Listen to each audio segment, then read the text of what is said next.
La Bible nous incite à travers plusieurs textes à porter du fruit. Mais de quoi s'agit-il au juste?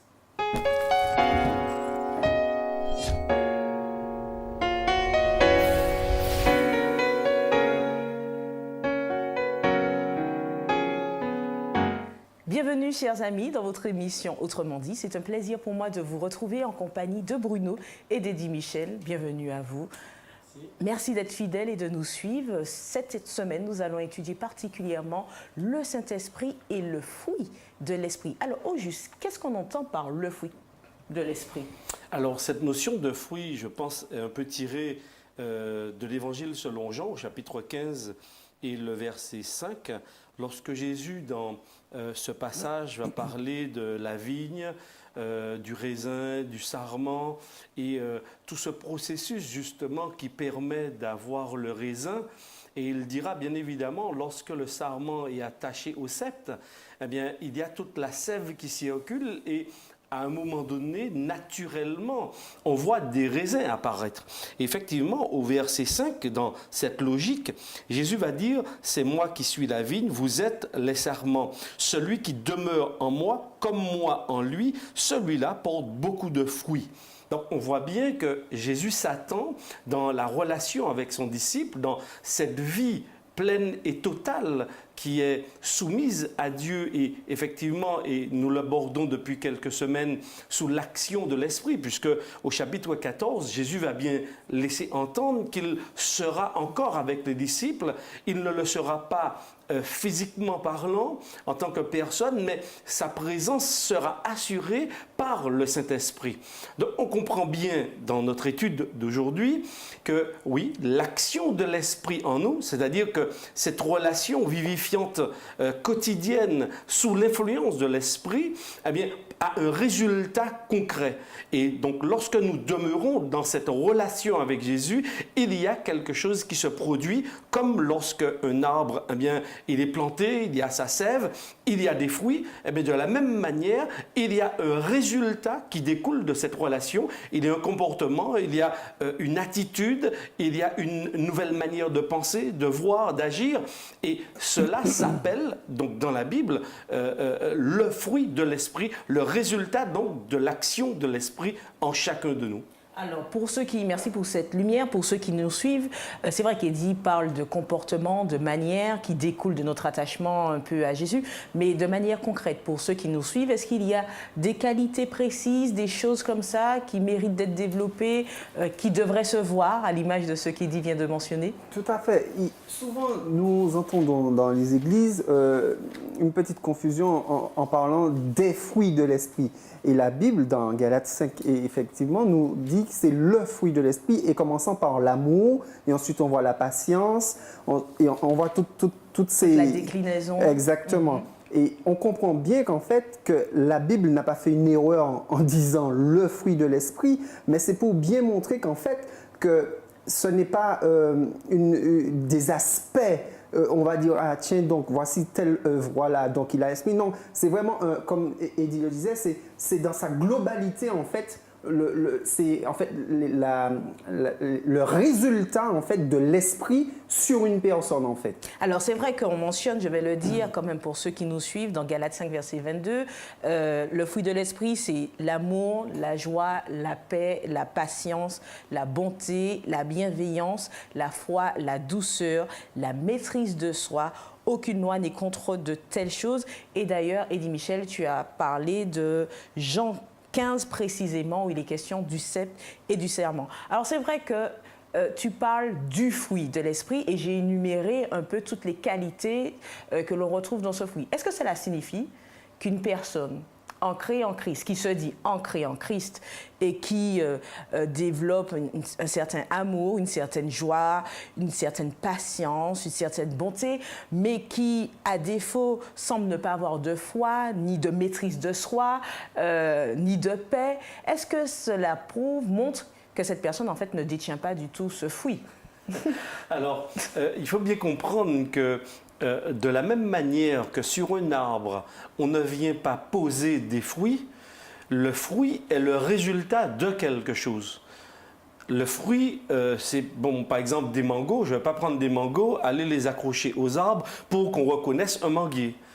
Un manguier, parce qu'il vit, parce qu'il y a de la sève, parce que, oui, il y a un processus. On va voir des fruits se porter au bout de ses branches.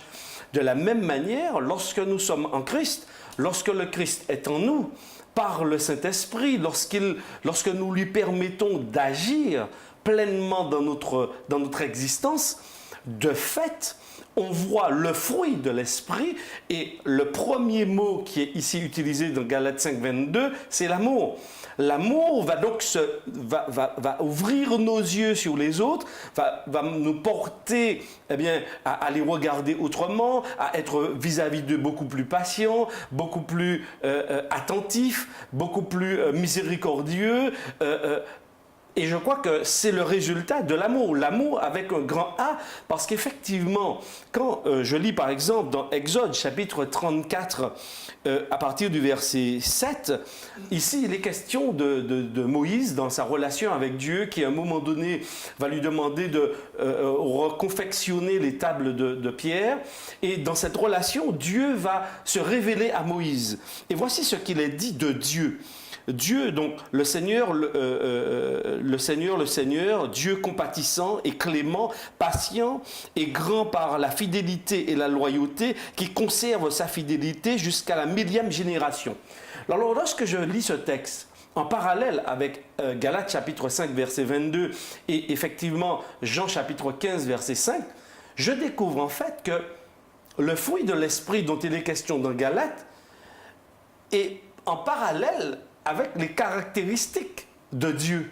Puisque ici, il est question de Dieu, Dieu fidèle, Dieu amour, Dieu équitable, Dieu loyal, Dieu qui pardonne.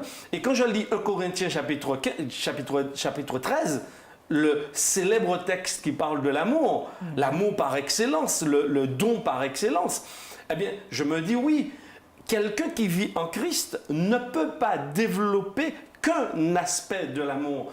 L'amour, il est multiple, c'est-à-dire il se subdivise. Est-ce que c'est une déclinaison alors de l'amour qui est mentionné Pour ma part, lorsque je lis le texte, oui, c'est une déclinaison de l'amour qui se voit sous plusieurs facettes. Parce que l'amour, c'est vrai qu'il y a un seul mot dans la langue française pour parler de l'amour, mais l'amour, c'est quelque chose d'extrêmement vaste. Et il suffit simplement d'aller dans 1 Corinthiens chapitre 13 pour voir comment l'apôtre Paul parle de cet amour agapé. On ne parle pas d'un amour filial, simplement de l'amour éros, non. Là, il parle de l'amour agapé, un amour profond, l'amour qui est résultat de Dieu, qui a été démontré par Dieu lui-même. Donc, pour moi, quelqu'un qui est en Christ ne peut pas développer, lorsque Christ est en lui, qu'une facette. Mais il va développer, parce qu'il s'agit bien d'un développement, de l'amour dans toutes ses catégories. Alors, est-ce que par rapport à ce que tu dis, il y a peut-être ceux qui nous suivent et qui se disent très certainement que j'ai quand même ce trait-là, mais il me manque celui-là. Alors, est-ce que ça montre une certaine partie charnelle de notre être où on est complètement un peu à côté de la plaque, on n'est pas totalement rempli du Saint-Esprit? Est-ce qu'on a à se remettre en cause, en question, si on semble ne pas avoir tous ces qualificatifs décrits dans le fruit, puisque Eddie Michel précise bien que c'est l'ensemble qu'il faut pouvoir développer, toute cette déclinaison de l'amour et qui est issue même de la personnalité de Dieu. Tout à fait. Et pour revenir à ce qu'il disait, il parlait tout à l'heure là du manguier. Effectivement, j'ai pour habitude de prendre l'exemple du citronnier. Un citronnier, il porte des citrons pas pour montrer qu'il est un citronnier. Il porte des citrons parce que c'est un citronnier. Pareil, nous, en tant que chrétiens, nous ne devrions pas essayer d'avoir un petit peu d'amour, d'être un petit peu gentil, d'être un petit peu, de mettre un petit peu de paix. Non, là, nous sommes en train, en fait, si nous sommes chrétiens, ça doit découler comme pour le citronnier. C'est-à-dire, nous ne devons pas essayer de poser des actes pour montrer qu'on a toutes ces choses-là, mais elles doivent être, ça doit découler de façon naturelle. Comme pour le citronnier, il ne fait pas des citrons pour montrer qu'il est un citronnier, mais parce qu'il est un citronnier, il porte des citrons. Donc, si c'est la base du chrétien. Oui, mais si on n'a pas, est-ce que ça montre qu'il y a un déclin spirituel? Non, si on n'a pas... Si on n'a pas tous les qualificatifs. Il suffit de se rappeler quand Jésus-Christ a parlé à Pierre. Il a dit à Pierre, c'est le Saint-Esprit qui t'a révélé cela. Quand il a dit, qui dit-on que je suis? Parce qu'il a dit, tu es le Fils de Dieu, tu le sais. Il a dit, cela ne vient pas de la chair, c'est pas la chair qui t'a inspiré cela. Et quelques temps plus tard, il dit à ce même Pierre, arrière de moi, Satan. Pourquoi? Parce que tout simplement, comme tu disais, c'est pas une histoire de déclin, c'est une histoire de relation avec Dieu. C'est une histoire, parce que chaque chrétien, nous n'arrivons pas, et c'est là qu'est le combat du chrétien. Le combat du chrétien n'est pas d'essayer de porter du fruit. Non, c'est pas ça le combat du chrétien. Le combat du chrétien n'est pas d'essayer de faire de bonnes œuvres ou bien de ne pas faire de mauvaises œuvres. Le combat du chrétien, c'est d'essayer de garder cette relation avec Jésus-Christ. Et automatiquement, ça va découler le fruit de l'esprit. Et le problème, le combat de la foi, en fait, c'est exactement ça. Ce n'est pas essayer de se battre pour de ne plus manger ci ou bien de ne pas parler. Non, le combat du chrétien, c'est de se battre pour garder la relation avec Jésus-Christ, garder cette relation avec le Saint-Esprit. Et tous les fruits vont dépendre. Nous ne devons pas essayer de calculer, d'essayer de chercher pour savoir comment. Non.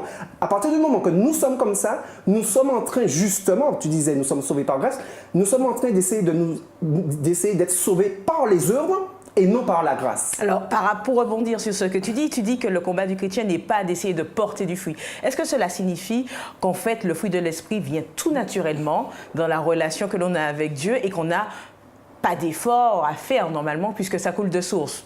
Alors bien évidemment, il y a une prise de conscience en tant qu'être humain dans ma rencontre avec Jésus. Et Bruno fait bien de le rappeler que là, nous sommes en train de parler de relation. Relation avec quelqu'un. Ce quelqu'un, c'est Dieu. Ce Dieu qui veut vivre en nous par le Saint-Esprit et qui voudrait en fait transformer l'être charnel que je suis, l'homme pécheur que je suis. Il veut, c'est sa volonté, il veut transformer cet être en quelqu'un d'extraordinaire, quelqu'un qui puisse lui ressembler.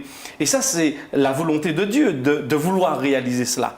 Mais pour réaliser cela, il faut que celui qui en prend conscience prenne la décision que Dieu vienne habiter en lui. Donc ça ne se fait pas tout seul par baguette magique, mais ça se fait avec la volonté de pouvoir mûrir et grandir dans la relation avec Jésus. C'est la chose la plus importante. Et bien évidemment, en côtoyant Jésus tous les jours, on apprend de Jésus et sa vie va déteindre aussi sur la nôtre. Son œuvre va se faire en nous et on va simplement observer dans la relation que il y a des choses que j'arrive à supporter un peu plus mon ennemi, que je commence à le regarder autrement. Mais je prends conscience au départ que ne pas l'aimer, ce n'est pas la volonté de Dieu. Donc je ne rumine pas, je ne reste pas dans ce positionnement en disant c'est ainsi que je suis, que je demeure. Non, je soumets mon impuissance à Dieu et je lui dis Seigneur, ce que tu demandes, je ne peux pas le réaliser. Mais tu voudrais que j'apprenne à l'aimer, tu voudrais que je le regarde autrement. Alors, je te prie pour que maintenant, ça se fasse, viens réaliser ça en moi, parce que c'est ta volonté. Il y a un certain effort à faire quand même. L'effort, c'est bien et bien évidemment Bruno en parlait, c'est de demeurer dans cette relation pour que le Saint-Esprit produise ce fruit en nous. C'est lui qui va le produire parce que de moi-même, j'ai perdu cette capacité à faire le bien. Mais Dieu voudrait que par l'Esprit vivant en moi, lui vit. Et c'est pourquoi dans le texte de Jean 15, le mot central, c'est quoi? Demeurer en moi. Mais donc habiter, c'est vivre avec, demeurer, c'est vraiment vivre avec, se côtoyer, c'est être là au quotidien, à chaque instant. Essayons pour ceux qui nous suivent d'être un peu pratiques, dans le sens où imaginons que je demande à Dieu un peu de patience. D'accord? Je ne peux pas demander à Dieu un peu. Mais, d'accord. Mais dans tout le fruit, je vois que je n'ai pas. Il me manque cela, de la patience. Et qu'il me met face à des situations. S'il m'a donné l'amour, je ne vois pas comment on ne peut pas avoir la patience. Mais comment expliquer le défaut? Parce que l'amour est patient. C'est Paul qui le dit. Mais comment expliquer alors qu'on peut remarquer chez soi et chez d'autres le manque complet du fruit total de l'esprit? Oui, mais la patience, c'est un bon exemple que tu as pris. Parce que souvent, justement, aujourd'hui, c'est WhatsApp, on va très vite, tout est très vite. Nous ne sommes pas patients du travail que Dieu doit faire en nous, justement. Parce que souvent, nous voyons effectivement, l'esprit, je lisais un livre qui disait qu'en fait, plus nous nous approchons de Dieu, en fait, plus nous verrons nos défauts, en fait. Donc, c'est un travail continuel. Et le combat que nous devons mener, et j'y reviens parce que c'est vraiment ça, le combat que nous devons mener, c'est de nous battre pour garder la relation avec Dieu. Et la relation avec Dieu, la relation avec Jésus, nous ne le voyons pas aujourd'hui physiquement. Il nous faut passer du temps dans la parole. Et au fur et à mesure que nous allons passer du temps dans la parole ou bien dans les chants, mais qui a attrait avec Dieu, ça va nous changer forcément. Comment, en clair, se rendre compte de notre état de vie, notre caractère, comment avoir une bonne vision de qui on est. Et ce, en totale transparence, et même si journellement nous sommes accrochés à la Bible. Par rapport au texte qu'Eddie prenait tout à l'heure, Jésus dit dans ce même texte où il parle de ça, il dit « Sans moi, vous ne pouvez rien faire ».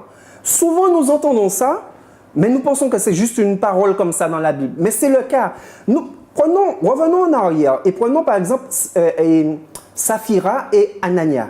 C'est ça? C'est bien ça? Quand ils ont fait les mêmes œuvres que les autres ont fait. C'est-à-dire, ils ont vendu un terrain et ils ont amené le produit, ils ont gardé un petit peu. Mais personne ne le savait. Personne ne le savait à part eux-mêmes et le Saint-Esprit. Mais ils ont posé le même acte. Ils ont vendu quelque chose, ils l'ont fait. Donc, on pourrait croire qu'ils étaient dans le même esprit. Ils ont fait l'œuvre. Et nous cherchons tout le temps à poser des actes, à poser des œuvres, alors que c'est l'esprit qui doit nous conduire. Pareil, quand il disait tout à l'heure, il dit que tout ce que vous demanderez, je vous l'accorderai, mais à condition que ce que nous demandons soit dicté par le Saint-Esprit. Et effectivement, si ce qu'on demande à Dieu dans la prière est dicté par le Saint-Esprit, automatiquement, nous allons le recevoir. Mais si maintenant ça vient de nous, du moi, comme tu parlais tout à l'heure là, du moi qu'on n'arrive pas à mettre en bas et à laisser le Saint-Esprit justement nous inspirer, eh bien, nous allons toujours continuer à faire des prières et nous n'allons pas avoir le résultat. Donc c'est être ouvert complètement au Saint-Esprit, mais comment on peut saisir... Pour apporter une autre lumière par rapport à cette réponse apportée par Bruno, c'est-à-dire que moi je crois que le Seigneur nous met en face des autres, dans une relation avec les autres.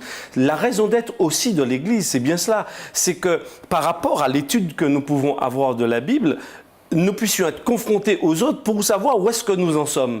Et je crois que c'est dans ce rapport à l'autre que constamment j'observe si je suis dans le droit fil de ce que Dieu demande, si je vois effectivement mon besoin. Donc Dieu va susciter ce besoin dans cette relation, il va me dire, il dit Michel, là tu n'es pas patient.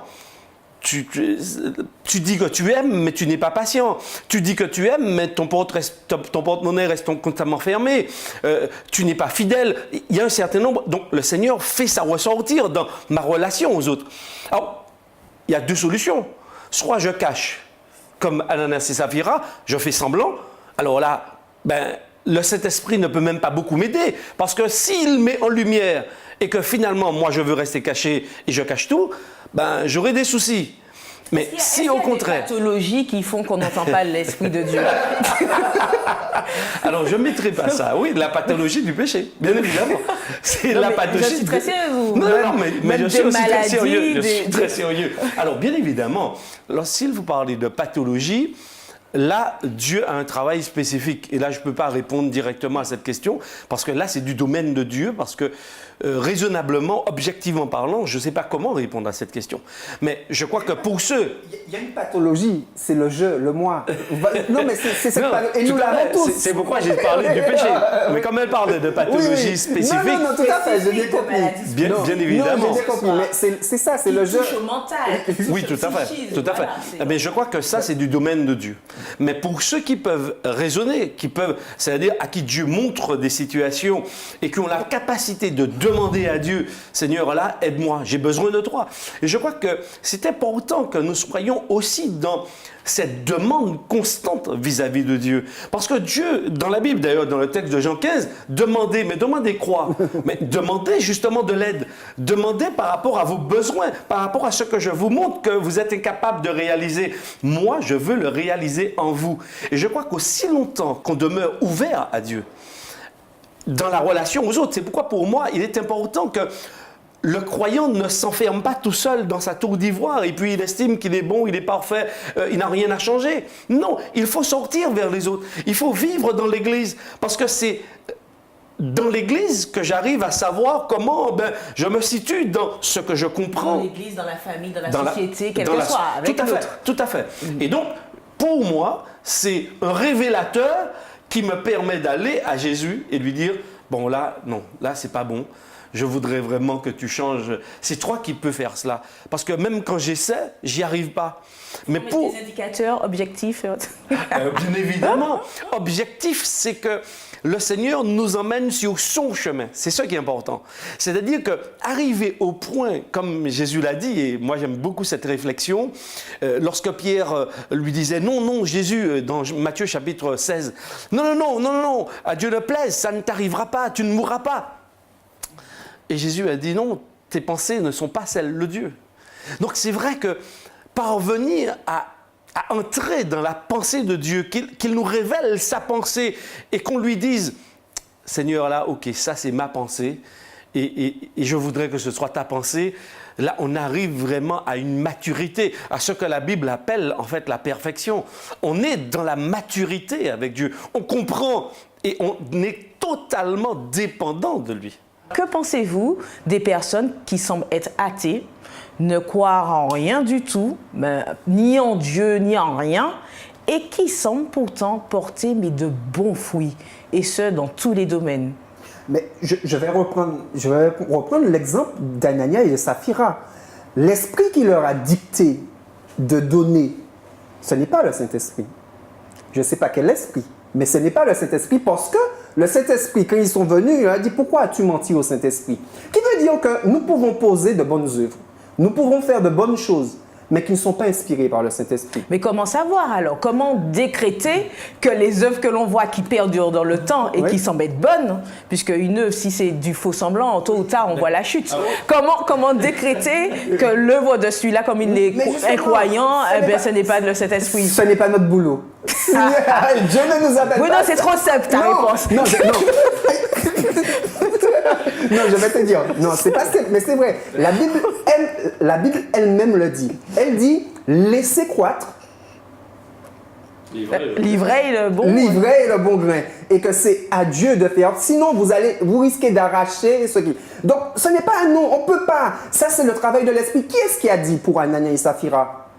Ce n'est ni Pierre, ni Jean, c'est le Saint-Esprit. Ça, c'est le travail du Saint-Esprit. Peut-être ont-ils le Saint-Esprit et ils ne savent même pas. Alors, non, mais c'est quand même... Alors, je ne serai pas aussi catégorique que Bruno. D'accord? Il y a des choses, effectivement, qui nous échappent. Il y a des hommes qui sont profondément humanistes, qui aiment les êtres humains, peut-être qui ne croient pas au Dieu de la Bible, mais qui croient peut-être en Dieu. Pas comme il est décrit dans la Bible, et qui pensent qu'on ne peut pas faire du tort aux êtres humains, les hommes pillent leur richesse, les hommes ne prennent pas soin d'eux, eh bien, eux, ils donnent de leur argent, de leur temps.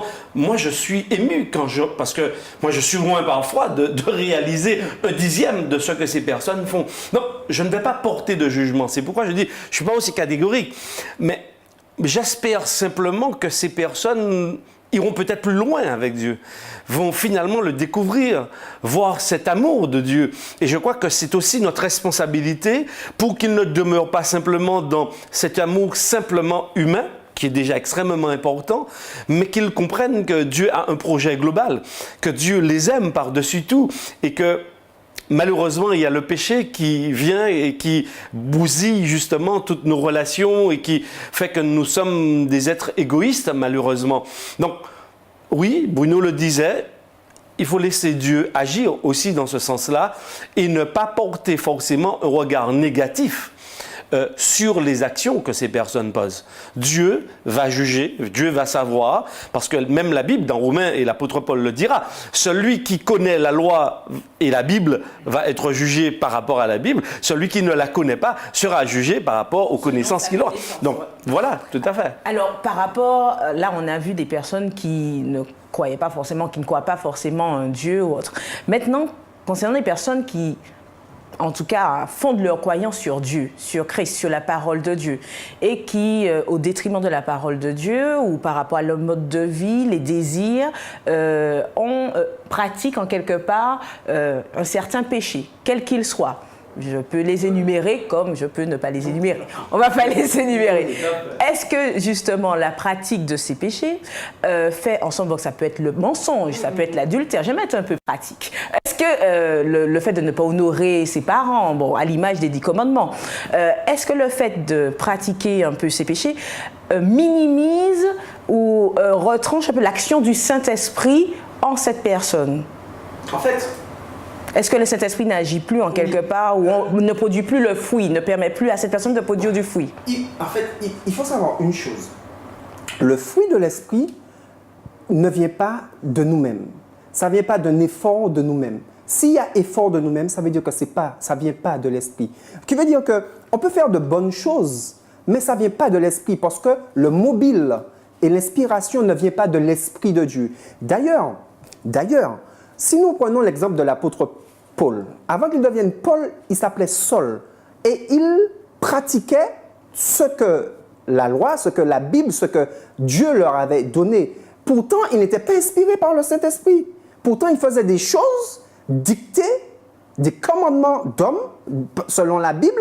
Pourtant, il n'était pas inspiré par le Saint-Esprit. Et il connaissait la loi, il connaissait plein de choses. Pourtant, il n'était pas inspiré par le Saint-Esprit. Il a fallu qu'il devienne aveugle, qu'il rencontre Jésus. On revient à la relation pour que ces actes posés commencent à être inspirés par le Saint-Esprit. Et c'est là que Tu fais mention de la prise de conscience qu'il faut avoir. Oui, de la prise de conscience que c'est... Eddie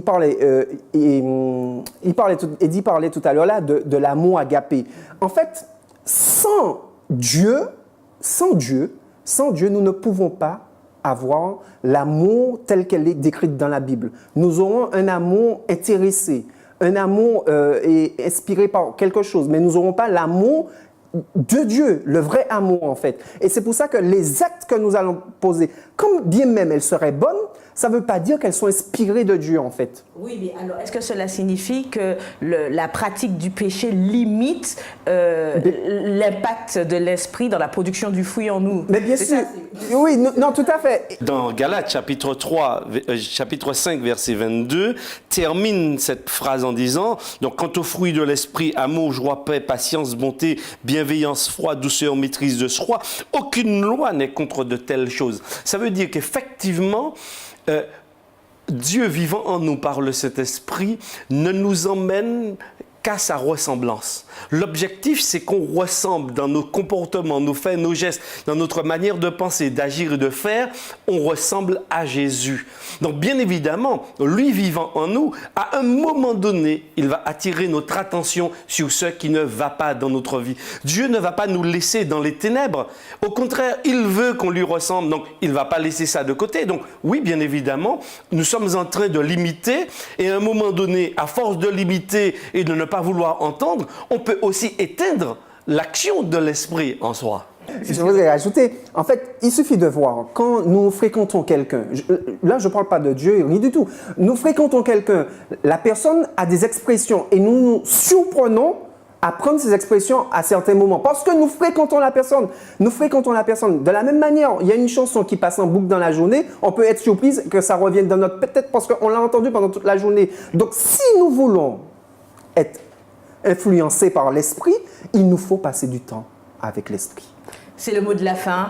Merci Bruno, merci Eddie. Michel, merci à vous de nous avoir suivis. Nous vous donnons rendez-vous un prochain Autrement dit.